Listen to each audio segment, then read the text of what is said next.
Isang mapagpalang araw po sa inyong lahat mga kapanalig. Ito po muli ang inyong lingkod, Angelique Lazo, para po sa ating programang Love at Work.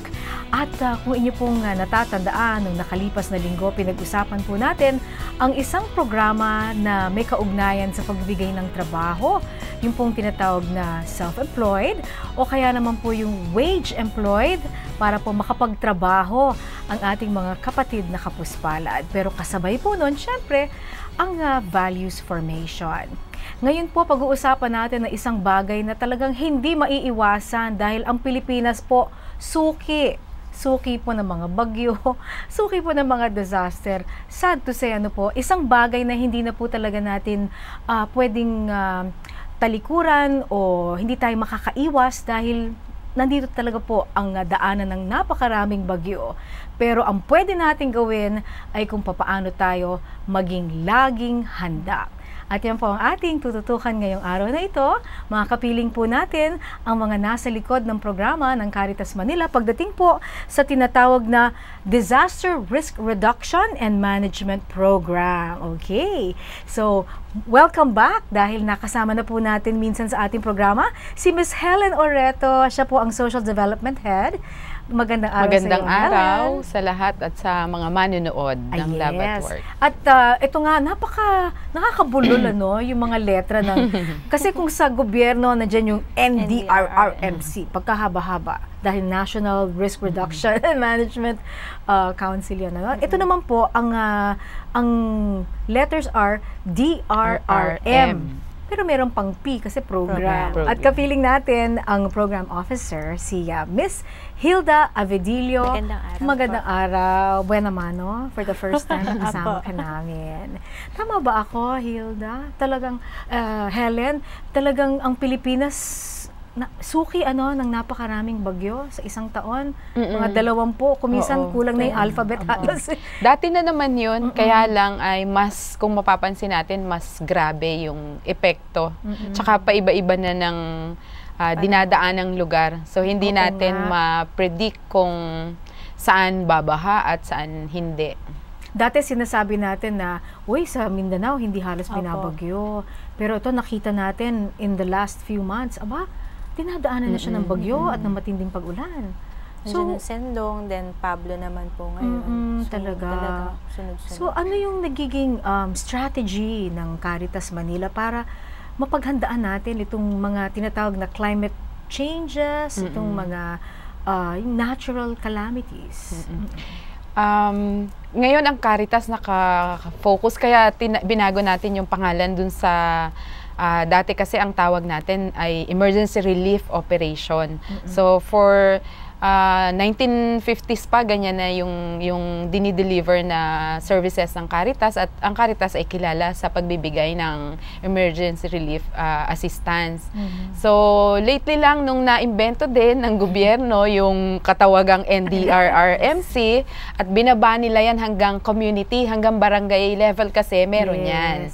So kailangan din nating makisabay doon kasi hindi naman po pwedeng ang gobyerno ay nagsasarili sa pagtugon sa disaster, kahit na yung mga non-government organizations katulad ng Caritas kailangan sumabay din sa pangangailangan. So kaya tinawag nating DRRMP yan, Disaster Risk Reduction and Management Program, pero hindi natin inaalis yung nauna nating ginagawa na emergency relief assistance.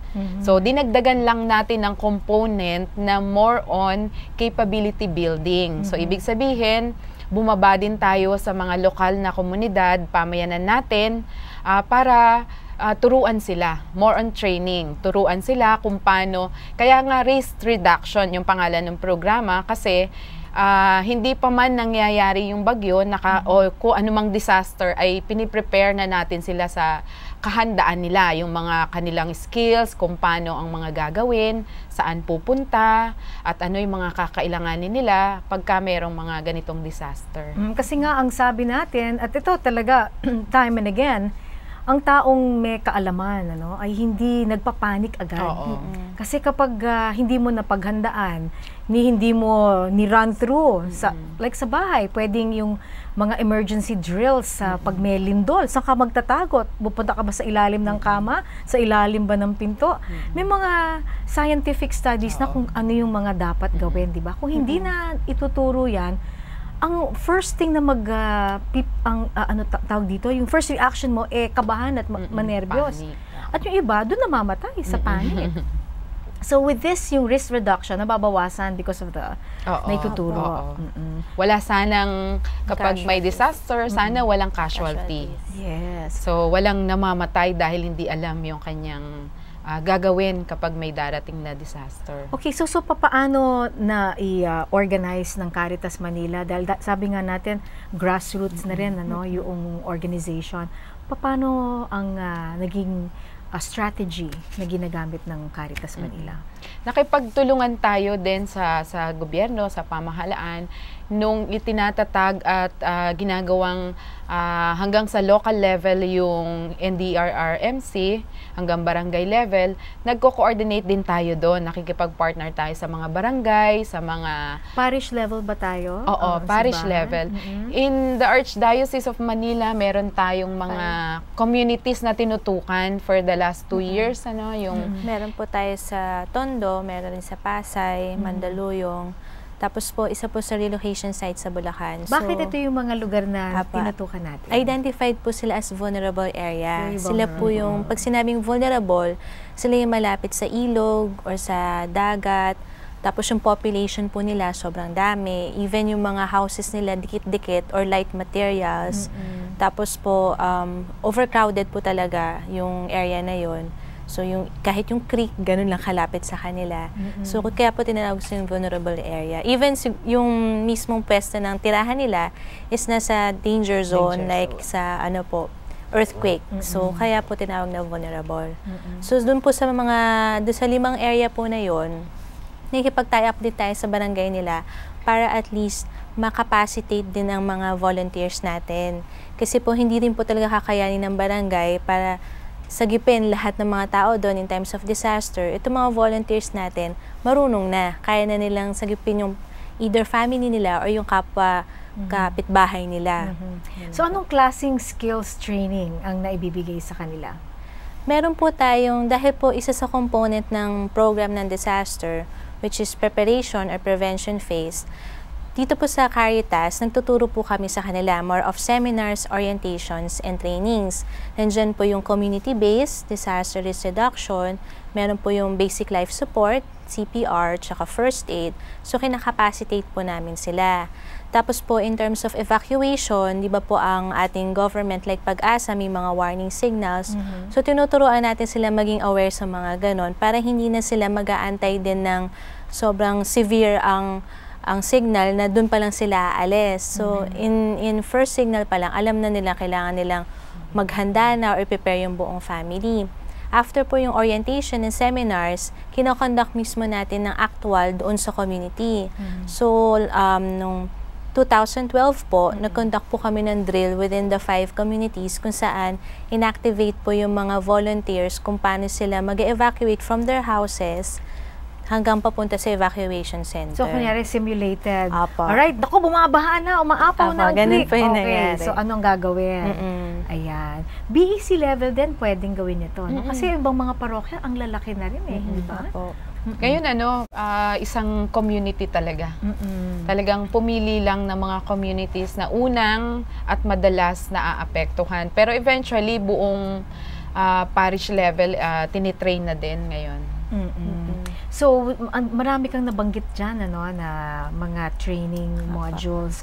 Ano to? Is this like a monthly seminar? Paano na i-disseminate or natuturuan sila? Depende po siya sa module. Kung kunwari, so one course lang, topic, it could last for 1 to 2 days.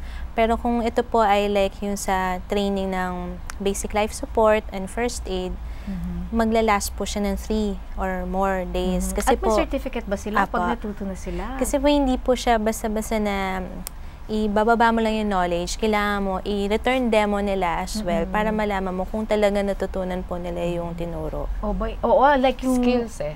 So yung CPR, yung paano mag-revive ng isang tao, yung pag nalunod, yung Mag-rescue. Magre-rescue, okay. And then after so many days, may certificate sila. Ayan. So meron din silang pwedeng ipakita na nagsanay sila sa ganitong kaalaman. Pagka natapos doon sa mga courses, ginagawa naman nating partner volunteers. So meron din may growth sila. Ayan, okay. Ang meron pong mga volunteers na tumutulong nga sa inyo at alam ko meron tayong makakausap ma-interview tungkol dun sa kanyang karanasan bilang isang volunteer. So narito po, panoorin natin. Ako po si Joseph Agacer, ang DRRM o Disaster Risk Reduction Management Program Coordinator ng Caritas Damayan dito sa Our Lady of the Most Blessed Sacrament. Ang programa po ng Disaster Risk Reduction Management ay para makatulong po sa programa ng Caritas Damayan, relief operation po kaming ginawa. At maliban po doon, yun nga yung sinasabi namin yung na nagbibigay kami ng mga seminars at mga trainings at mga information sa mga tao o sa mga urban partners namin, paano po sila makaka-cope up ng sa disaster in case na magkaroon. Volunteers, nanghihikayat po kami. Aminin ko, mahirap talaga makapanghikayat. Pero kapag nakikita nga nila yung programa at nakikita nila na may mga kusang tumutulong, may kusang nagbo-volunteer, nahihikayat yung mga tao na mag-volunteer din. Nahihikayat din namin na, kumbaga kami ang nagpapasimula, sila naman sumusunod na lang sa ginagawa namin kasi nakikita nila yung ganda at yung saya. Yun po yung nagiging dahilan. Yung service leaders na po yun, meron po siyang kaukulang trabaho or gagawin. For example, meron sa communication, transportation, relief and rescue. Meron din po yung sa health namin na kung saan sila naman sa first aid. Ganun po yung mga programas na nakapaloob po dun sa ng Disaster Risk Reduction Management ng Caritas Damayan. Yung naanuhan namin, an experience namin, bagamat mahirap sila, sabi nga ng wala silang financial na maitutulong, pero meron silang serbisyo. Nararamdaman nila yung saya sa pagsiservisyo nila sa kapwa nila. Kaya yun yung siguro nagiging isang dahilan kung bakit nakakahikayat din kami ng mga volunteers na sumali sa amin kasi nga nararamdaman nila yung saya. Nakikita nila na wala akong pinansyal, hindi ako ganun mapera, wala akong mailalabas sa inyo. Pero may kakayahan ako. Meron akong talent, meron akong serbisyo na kaya ko palang tumulong sa isang tao. Na willing akong tumulong para sa kanila, para sa kapwa ko. Yun yung nagiging nagiging parang inspirasyon ng tao or inspirasyon din naming volunteers na para makahikayat din kami ng ibang tao. Meron akong isang formation na hanggang ngayon nasa isip ko para sa ng Social Services and Development Ministry. Ang konsepto ng Tatay Berto, sino yung nagbigay sa iyo ng inspirasyon o nagbigay sa iyo ng nag-fire ng loob mo para magtumulong ka sa tao. So yung formation na yun na sa akin nga ang Tatay Berto ko ay isang 10 years old na bata na isang street children. Nasa isang feeding session ako. Na yung feeding session, nagtataka ako bakit etong batang ito, ikot ng ikot, balik ng balik sa amin para humingi ng lugaw. 5 beses siyang humingi ng lugaw. Sa last time, o yung pang 5 beses ng sa amin ng lugaw, nagtanong na ako, sabi ko, naka-5 beses ka nang umikot, bakit ka bumalik sa akin? Tapos sinabi ko, tama na yan, naka-5 beses ka na. Curious ako kasi nakita ko yung lugaw inilalabas niya. Pag sundan ko sa kanya, nakita ko yung lugaw, dinala niya pala sa pamilya niya, na 4 pa yung kapatid niya na kumakain, sinusubuan ng nanay niya ng lugaw, na street dweller sila. Doon ko nasabi na, yun nga, yung katulad ng formation na yun, na ito ang Tatay Berto ko. Yun yung isa sa formation bilang Social Services and Development Ministry, nasa social service ako, yun yung iba yung saya na nararamdaman ko Kilala nila ako bilang isang Caritas o simbahan, volunteer ng simbahan. Yung po ang nagnabago sa ano ko ngayon, sa sarili ko at saka mismo sa pamumuhay ko. Na kilala na ako siya, nakilala ko bilang volunteer. Lumakas yung faith ko. Sabi nga nila, yung gawa, hindi lang ako basta gumagawa, meron na rin ako ngayong spiritual. Kasi before, gawa lang ako ng gawa, tulong lang ako ng tulong. Ngayon, meron ng spiritual na halintulad. Ritual, meron na rin po para sa action. At yan po ang ating interview kay Joseph Agasel. Ayan, isa sa mga volunteer or coordinator ng risk reduction, disaster risk reduction management. Sa isa tong parokya, Our Lady of the Most Blessed Sacrament. Of the Most Blessed Parish. Sacrament. Okay. So pagpapatuloy po natin, mga kapanalig, ang kwento po tungkol sa pag-empower, ibang klaseng capability naman ito, no? Hindi ho sa negosyo, pero life-saving naman po para siguradong makayanan natin ano pa man pong klase ng disaster ang dumating sa ating pong mga lugar, handa tayo sa pagbabalik po ng Love at Work. Pagbabago, sigaw ng bayan, totoo. Bagong mukha na.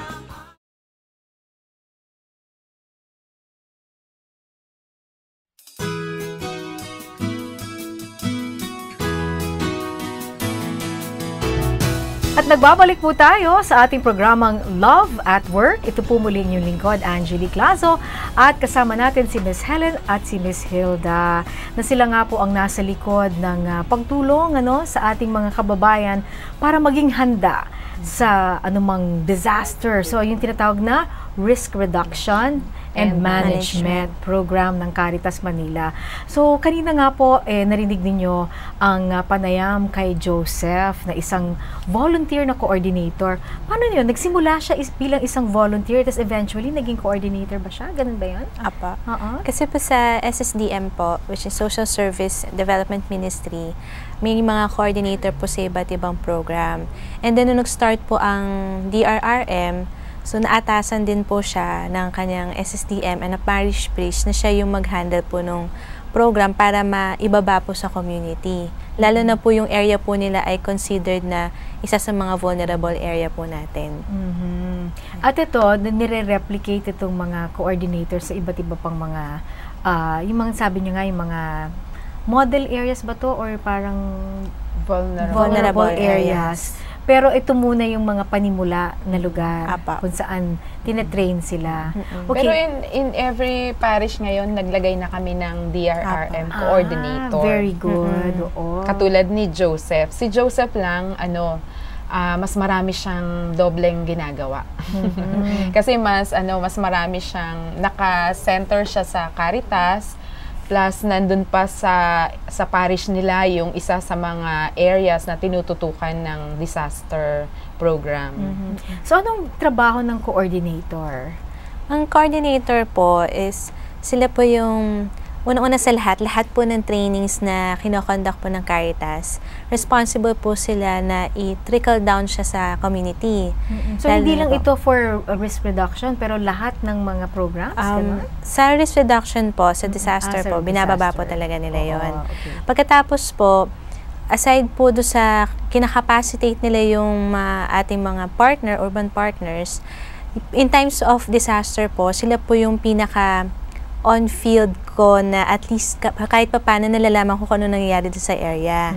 So sila po yung unang nagbibigay ng rapid assessment or flash report sa akin kung nagkasunog ba or mataas ang level ng water. Para kahit pa paano po, nakakapaghanda po kami dito sa mismong office kung may karagdagang tulong ang kailangan ng parokya nila. Okay, like for instance, ang Davao nga, Davao City, na alam natin for the longest time, typhoon-free, flood-free, pero within recent weeks, diba, or months, talagang, wow, grabe yung flash floods at landslides. Ito'y naitimbre agad sa inyo. Apo, yung sa Davao naman po, or outside Metro Manila, tayo po ay nakikipag-coordinate sa Social Action Center directors po nila, or SAC directors. Kasi po ito po yung malalayo na.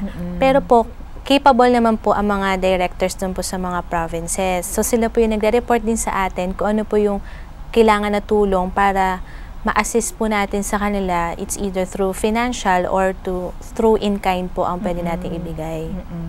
Para kasi kung immediate at kailangan sila na lang yung bumili ron, mas madali. Pwede pong financial. Kasi ang alam ko like sa Metagum, nung bagyong Pablo, nilipad lahat ng bubong ng mga bahay, halos nakatolda na lang ang bahay. Kaya ang panawagan nila yero. Oo, so ngayon, imbis na yero pang papadala ng Caritas Manila, yun na lang pambili ng yero doon. O, tsaka pwede nilang makuha ng diskwento kasi kung maramihan, hindi ba? Okay, maganda rin yung kwento kanina ni Joseph tungkol sa paano siya nanghihikayat ng mga fellow volunteers. Ano nga ba ang magandang paraan kung paano kayo nakakakuha ng mga karagdagang volunteers? Mahirap na trabaho to, di ba? Dahil, biro mo, kung kailan kailangan sinasagip mo yung buhay mo, imbis na buhay mo, iniisip mo yung buhay ng kapwa mo. At hindi ka mapapakali hanggang hindi mo nakiklear o hindi mo na-rescue ang mga kasamahan mo sa bahay o sa community. Helen? Sa ating karanasan naman sa Caritas, marami nagvo-volunteer. Pero nung siguro mga nagdaang taon ay madalas doon lang sa pagre-repack, yung emergency relief, pag-distribute ng relief, pagbigay ng mga donation for relief assistance. Pero ngayon nga, kakaiba yung ginagawa natin ngayon kasi tinitrain natin sila mag-rescue, mag-organize ng mga komunidad, magturo pagdating sa disaster. So, nagko-coordinate tayo sa maraming institusyon. So, ina-announce ito sa mga simbahan, sa mga parokya, kung sino ang merong puso para sa disaster at sinong meron ng skill. Usually, yung iba din nagvo-volunteer, meron ng konting kaalaman pagdating sa first aid, sa pag-rescue. Kailangan din kasi marunong sa yung water. So, pag magsisave ka, pag malalim ang tubig, hindi takot sa tubig. Kailangan handa at saka yung mga pag-akyat sa matataas na lugar, pag-sagip ng mga tao. So, maraming kailangang alamin kasi sabi nga pag nagre-rescue, safety first. Baka kasi yung mga volunteer ang maunang mapahamak bago makasagip. So, iniiwasan natin yon. Kaya matinding training yung ginagawa nila, ang grupo nila Hilda. So, dapat able-bodied, dapat wala sigurong mga physical conditions na magpahina sa kanila. Kunyari, asthmatic ka, no? Konting usok lang, ubo-ubo ka na, hindi ka na halos makahinga, paano ka makaka-rescue? O kaya yun na nga, magaling malakas ang katawan sa pagsiswimming, di ba? Okay. Meron tayong isang interview ngayon sa volunteer naman. Okay? Pakinggan natin. Ito'y 2 volunteers na kababaihan. Narito po ang kanilang mga kwento.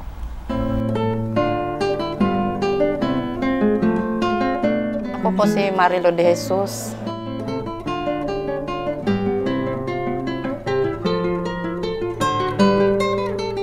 Ako si Maylin Chang.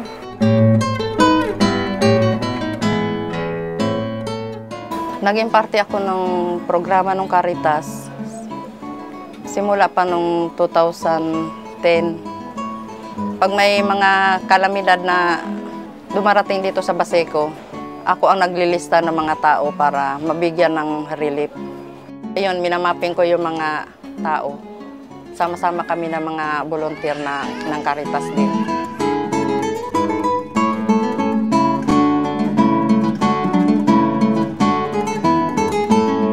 Katulong din sa komunidad po.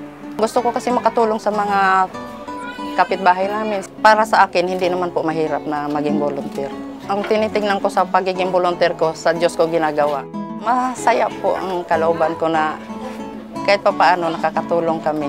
Bilang isang volunteer, tinuturuan po kaming gumawa ng mga livelihood para po may pagkakakitaan kami kahit nandito lang po kami sa bahay. Malaking naitutulong din sa akin kasi sa pamamagitan nga nitong Caritas, nabibigyan ako ng libreng gamot, binibigyan ng gamot, basta member ka ng Caritas. Gusto kong makatulong din sa ibang tao kahit papano, kahit na wala, kahit hindi pinansyal, yung galing sa puso. Siyempre, kahit may ginagawa ka, pag pinatawag ka po, kailangan pumunta ka. Sabi ko, sige, tuloy-tuloy ko lang hanggang kaya ko. Pamamagitan nga ng pakikinig ko ng values formation, malaking pagbabago sa akin. Mas napatatag po kasi, siyempre, kahit sa hirap ng buhay, sama-sama pa rin kami magpapamilya. Unang-una kong pinapasalamatan ang Panginoon, tapos si Father Anton, dahil sa pamamagitan nga ng Caritas, maraming taong natutulungan, lalo na yung mga walang-wala.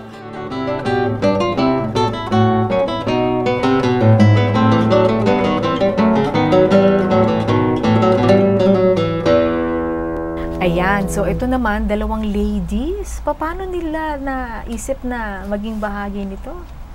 Yung dalawang volunteers po ay sila mismo ay nakaranas ng disaster. Usually po baha, yan po. Kaya po sa kanilang karanasan naisip po nila na sumama po sa programa para naman po mas matutunan pa nila kung paano sila makapaghanda. At the same time, mahanda po nila yung pamilya nila. Ayun po. Oo, at saka bukod dun sa parang skills, yung nandito, mental skills, o kaya yung kasanayan, no? Meron pa yata silang nakukuha na iba pang bagay kung bakit talaga nagiging makabuluhan yung pagiging volunteer nila, no, sa programang ito. At yan po ang ating aalamin sa pagbabalik pa rin ng ating programang Love at Work. Pagbabago, sigaw ng bayan, totoo. Bagong mukha na.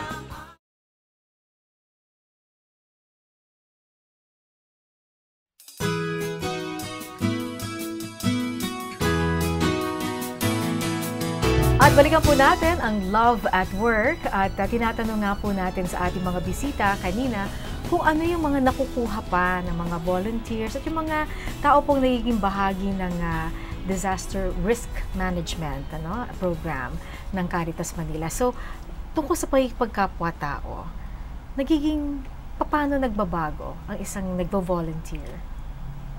Ang isang pong volunteer, mas nauuna pa niya yung kapwa niya, yung kaligtasan po ng neighbor niya, regardless po na mahirap man siya o mayaman. So, sa pagtutulong po in terms of disaster, naisip nila na kahit konting bagay na may kaya nilang itulong, maliit man ito, kahit pera o kung ano mang in-kind, ito po ibinibigay po talaga nila sa Caritas. At kami naman po ay pinagsasama-sama po namin ito para mapadala dun sa mga tao or pamilya na apektuhan. Ang balita ko, naalala ko, noong 2012, or was it even before 2011, kailan nagkaroon ng earthquake sa Haiti at nag-fundraising tayo, hindi ba?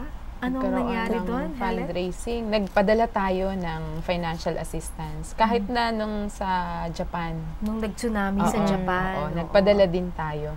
So, kahit nung sa Cagayan de Oro, Iligan, nagkaroon ng matindi ring pagbaha doon. So, nagpadala tayo. So, all over Philippines naman, nagre-reach out tayo sa mga nangangailangan. Kasi yung mga taong gustong tumulong na galing din sa ibang bansa at ipinapadala nila sa Caritas Manila. So, ang ginagawa ng Caritas ay inilalabas din yon at ibinibigay doon sa mga sinabi ng mga nag-donate kung saan para yun. Importante yun hindi ba? Yung purpose nung donation, dapat talagang nire-respeto.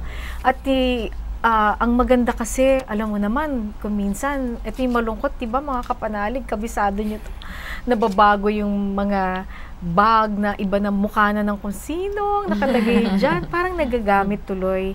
Pero pag sa Caritas Manila, talagang malinaw, na ito ay sa pagmamahal ng ibang tao na inaalay natin sa kanila.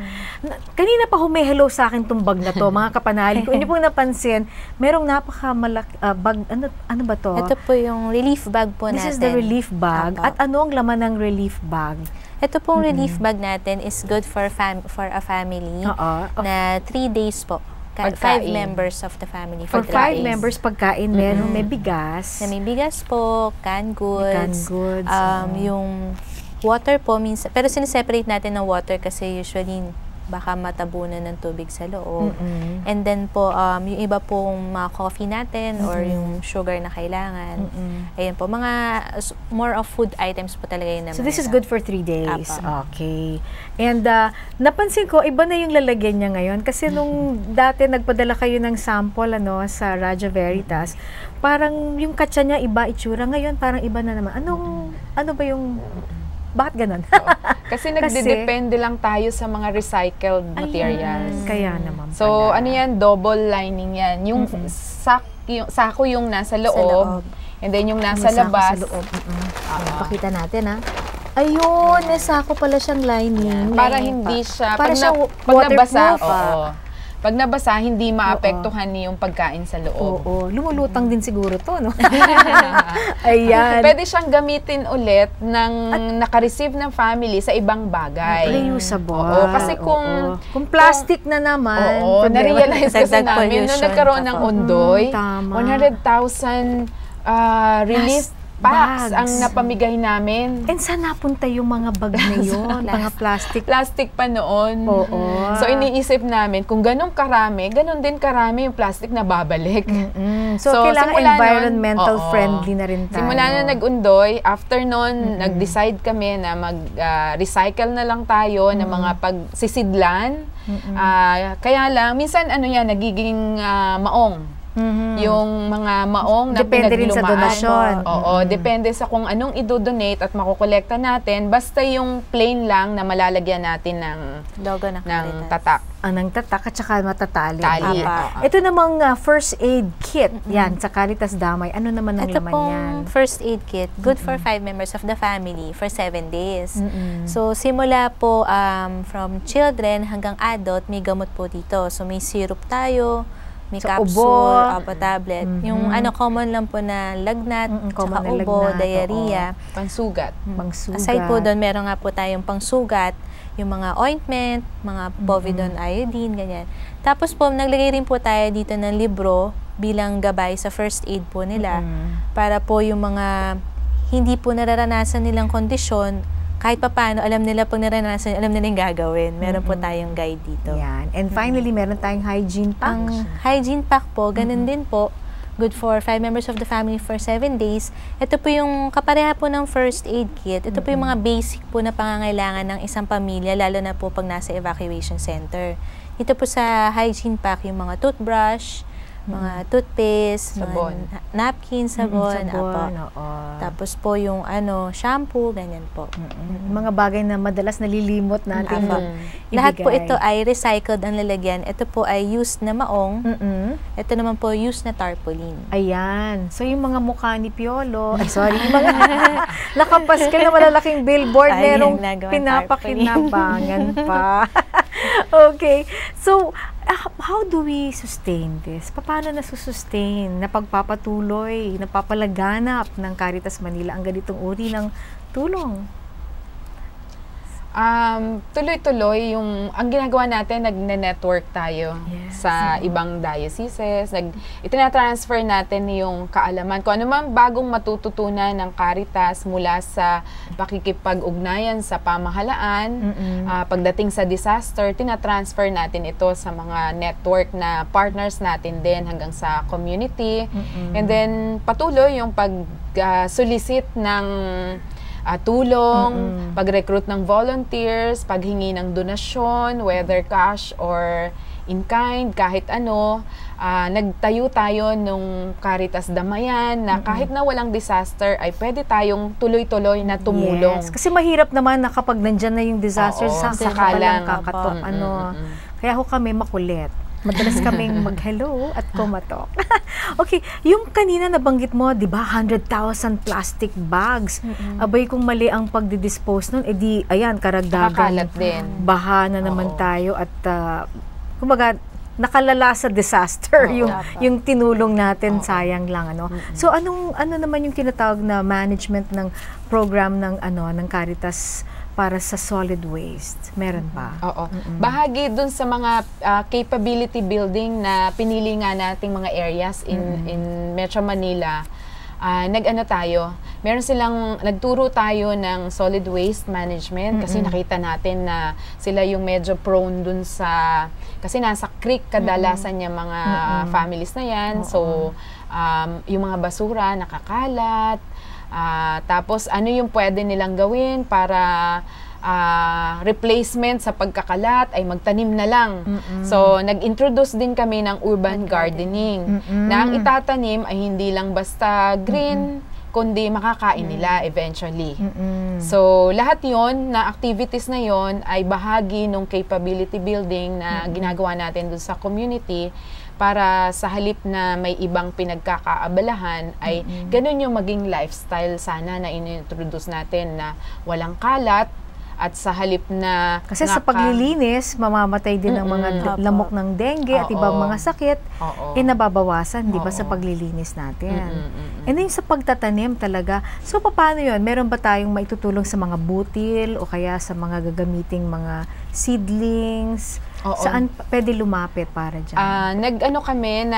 Lumapit kami sa Bureau of Lands at saka sa Department of Agriculture. Naghingi tayo ng mga, at saka yung technology, nagpaturo din tayo ng technology kung paano sa urban setting ay magkaroon ng mga taniman kasi wala nang malawak na space. space. Wala namang, lalo na kung informal settlers yan, walang lupa, walang space. So, meron tayong yung mga hanging plants na tinatanim and then nag-provide din tayo ng mga buto-buto na kung saan ay pwede nilang pagka-harvest ay kainin diretso.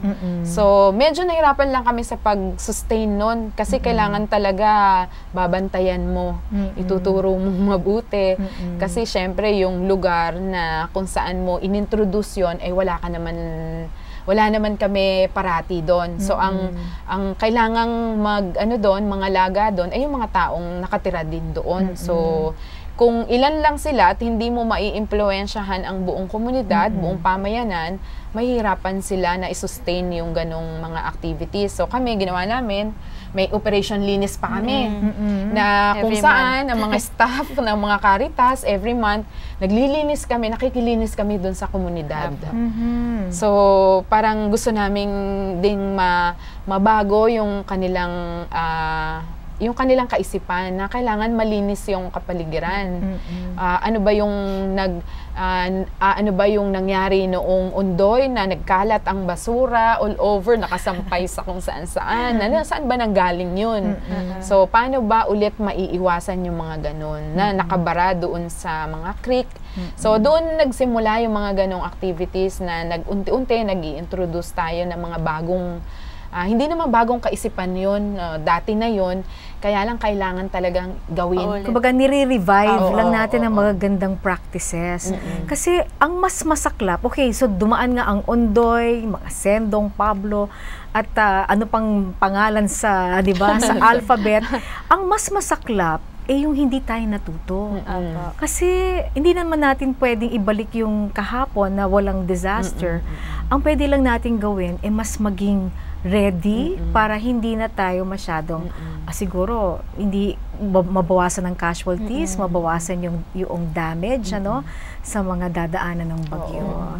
Ayan. Alam niyo, sa mga binabanggit niyo sa akin, parang napapagod na ako. Hindi ba kayo nauubusan ng energy? Hindi ba? Tingnan niyo na lang. Coordinator, volunteer sa disasters, nagtutulong sa paglilinis, pumapasok Monday to hanggang Sunday ba? Dito ba kayo? Ibig sabihin talagang it is a never-ending di ba? Service. Saan niyo hinuhugot ang inyong lakas? Pag nasa Caritas ka, syempre yung pinaghuhugutan mo lagi dyan ay yung pananampalataya mo at saka pag-ibig sa Diyos. Kasi wala namang pagdadalhan ng pag-ibig mo at pananampalataya kung wala ka doon sa komunidad, doon sa pamayanan. So, kailangan mo ng mga tao na makakasama, kailangan mong ilabas kung ano mang pag-ibig na nagmumula sa iyong pananampalataya upang makasama mo yung mga tao dun sa komunidad. So kung wala din yung komunidad, hindi mo marirealize yung pag-ibig na yun. Tsaka, yung mga volunteers po, pag nakikita mo sila na masaya sila sa ginagawa nila na wala namang kapalit. Tapos natutulungan mo pa sila. Doon mo rin nahuhugot yung inspiration mo na magtrabaho araw-araw, pumasok, kasi alam mo na yung ginagawa mo, mapupunta rin talaga para sa kanila yun. And truly, hindi tayo pwedeng magsabi na, oo, may relasyon ako sa Diyos, ako'y naniniwala sa Kanya, ako'y nagmamahal sa Kanya. Pero wala kang ginagawa. Walang aksyon. Kaya nga po, ang tawag natin sa ating programa ay Love at Work. Talagang kumikilos ang pagmamahal. So, with that, papasalamat na ako sa inyo. Salamat, Helen. Salamat, Hilda. Thank you At din sana marami muling na-inspire sa inyo pong mga ikinuwento sa atin ngayong araw na ito. At sana madagdagan pa ang mga coordinator, mga volunteer. Alam niyo na kung saan kayo pupunta. Pag meron kayong energy at meron kayong talagang masidhing pagmamahal sa Diyos at sa ating kapwa. So hanggang dito na lamang po at papaalam po kami pansamantala, pero we'll be back again next week. Kaya kita-kits tayo po muli dito sa TV Maria. At as always, iniiwan namin ang mga salitang sa pagkamulat, may pagninilay, pagkilos at pagsasabuhay. Yan ang Love at Work. Hanggang sa muli, Angelique Lazo po. Bye! Pagbabago, sigaw ng